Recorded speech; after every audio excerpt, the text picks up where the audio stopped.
Let's learn how you can create AI retro-generated picture on Dreamlab or Canva. So first step is to open your canva.com and you want to go to apps. Now you want to find retro.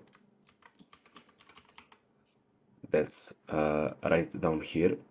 So turn your screen into retro style.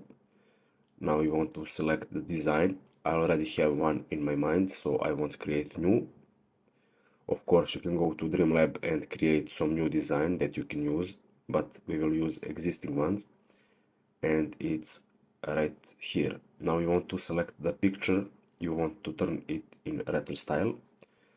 I will select this person right here and just click on this available retro. I will click this one. Of course, you can edit.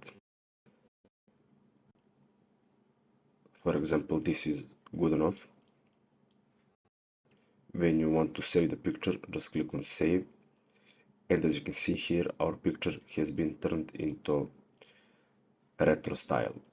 When you're finished with editing, you want to click on share and download, or just send it back to your library to edit other designs on this picture, for example.